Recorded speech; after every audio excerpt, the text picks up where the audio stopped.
তো আসসালামু আলাইকুম গাইস, কি অবস্থা সবার? কেমন আছো তোমরা সবাই? আশা করি অনেক ভালো আছো। আল্লাহর রহমতে আমিও অনেক ভালো আছি। সো গাইস, তোমাদের জন্য আরেকটা নতুন ভিডিওতে সবাইকে স্বাগতম। গল্পের নাম তুমি ছাড়া কিছুই না। তো চলো শুরু করা যাক। আরেকটা কথা বলতে চাই, তোমরা যারা যারা লাইক কমেন্ট শেয়ার করো না, অবশ্যই লাইক কমেন্ট শেয়ার করো। রাফি ছাদে বসে আকাশের দিকে তাকিয়েছিল। চারদিকে শব্দ কোথাও যেন হারিয়ে গেছে।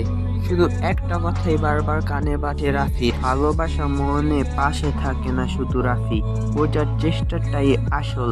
তনু আজ নেই, সে চলে গেছে, তবুও প্রতিদিন রাফি ছাদে এসে অপেক্ষা করে, হয়তো একদিন ফিরে আসবে তনু।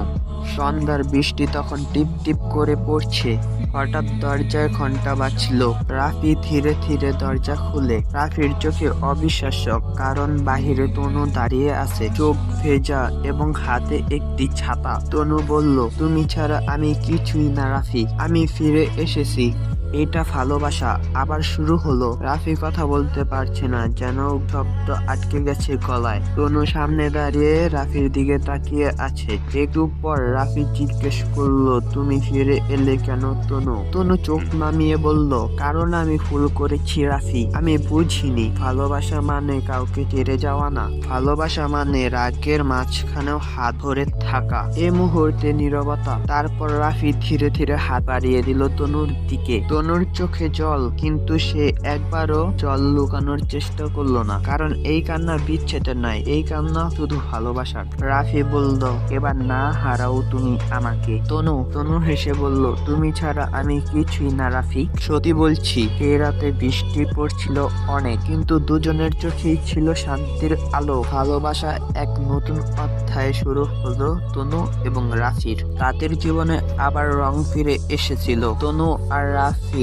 তারা দুজনই একসাথে সময় কাটাতে শুরু করলো। পুরনো অভিমানগুলো ধীরে ধীরে মিলিয়ে যাচ্ছে। রাফি বলল, তুমি আমার জীবনের সবচেয়ে সুন্দর অধ্যায় তনু হেসে বলল, তুমি আবার কবি হলে কবে থেকে? ওদের ভালোবাসাটা ছিল সাদামাটা, তবুও এত গভীর যে ওদের চুপচাপ বসে থাকাটাও ছিল এক ধরনের কবিতা। কিন্তু জীবন কি সব সময় সহজ হয়?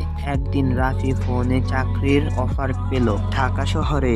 এটা অনেক রাফির জন্য বড় সুযোগ ছিল, কিন্তু তার মন ছিল তনুকে ছেড়ে যেতে হবে তার অনেক দূরে। রাফি দোটানায় পড়ে গেল। সে কি স্বপ্নের পিছনে ছুটবে, না কি রাফি ভালোবাসার পেছনে থেকে যাবে? সে তনুকে প্রথম বলল, ভালোবাসা মানেই তো ছেড়ে দেওয়া না, পাশে থাকা এবং দূরে থাকাও এক ধরনের ভালোবাসা। রাফি চুপ করে তনুর হাত ধরলো আর বলল, তুমি না থাকলে আমি কিছুই না। তো গাইস, এখানে প্রথম পার্ট শেষ। তোমাদের যদি দ্বিতীয় পার্ট লাগে তাহলে অবশ্যই কমেন্টে জানাও, অতি শীঘ্রই দ্বিতীয় পার্ট দেওয়ার চেষ্টা করব। তো দ্বিতীয় পার্ট আরো অনেক সুন্দর, তো তোমরা যদি চাও তাহলে ওইটা দিতে পারি তোমাদের জন্য।